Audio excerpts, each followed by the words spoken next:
parents, a couple things I want to remind you about today on this Thursday. Most importantly, re-enrollment is in full swing right now. You should have seen that in our newsletters. You should be aware of that. Re-enrollment is taking place now. Preferred re-enrollment takes place from now through the 1st of March. Preferred re-enrollment. That means students that are already enrolled here at Fairfield Christian School get first dibs at spots for next school year. And let me tell you why that is so important. Number one, I've already interviewed a number of parents that are interested for next school year. New parents with new kids coming to the school. And in fact, every day this week I've had meetings. And I've got more lined up coming, which means there are a number of students outside Fairfield Christian School that are interested in coming to Fairfield Christian School. Secondly, the reason it's so important to re-enroll now before March 1st, because March 1st is when open enrollment starts. That's when they are allowed to enroll here at Fairfield Christian School. It's important to re-enroll now because I don't know what the classroom size will be next year for our classes. Now, normally under non-COVID conditions, our cap is 24 students per classroom. Kindergarten usually caps at 20, but all the other classrooms are capped at 24. Except right now during COVID, we have to cap them at between 14 and 16 students, depending on the size of the classroom, for social distancing purposes.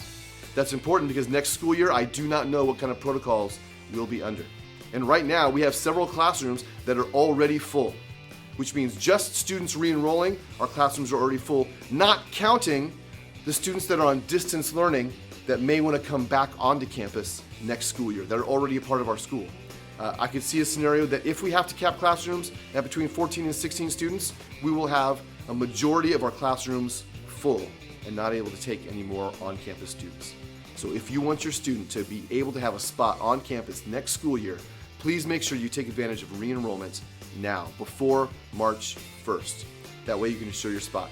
Now, if we are able to open it up to 24 students to a classroom because we don't have as many restrictions in terms of social distancing or mask wearing and all those sorts of things, then it's not as big a problem. However, there could be several scenarios where several classrooms will still fill up.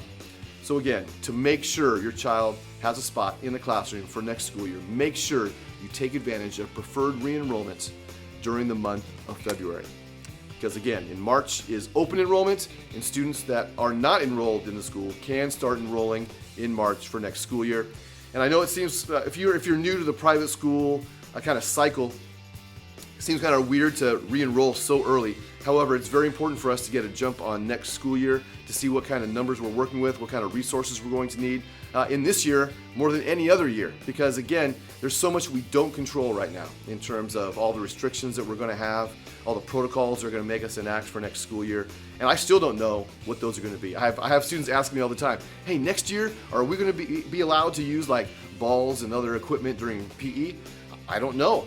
They haven't. I don't know what next week is going to hold sometimes, let alone next school year.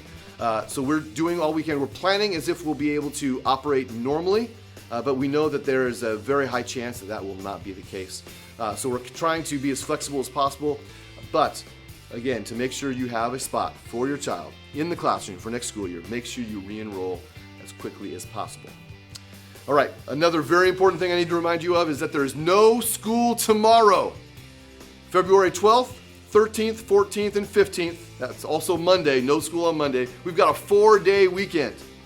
This is something we normally do in every school year. Usually our winter break is a 4-day weekend. We've got a 3-day weekend coming up in March as well, and then we've got Easter break coming up after that. So we've got a few breaks mixed into the second semester. But make sure you're aware, no school tomorrow. If you show up to drop your kids off, there will be nobody here to receive them. So make sure you're aware of that. No school tomorrow, February 12th, and no school on Monday, February 15th. 4-day weekend, everybody's looking forward to it. Parents maybe not quite as much, but I can tell you students and staff are elated to have a 4-day weekend. I'm ready for a pretty long nap. I can't believe it is already the middle of February. Before we know it, it's going to be the end of May and the school year is going to be out. Continue to be in prayer with us about what God's direction will be for Fairfield Christian School, and not just for Fairfield Christian School as a whole, but for every one of these students that are here. one thing I pray regularly is that God reveal to each student who they are in Jesus Christ and what his plan for that individual might be. It's one reason we're here, is to help these kids develop their identity in Jesus Christ, and just continue to pray with us so we can help every student realize who they are in Jesus Christ every single day.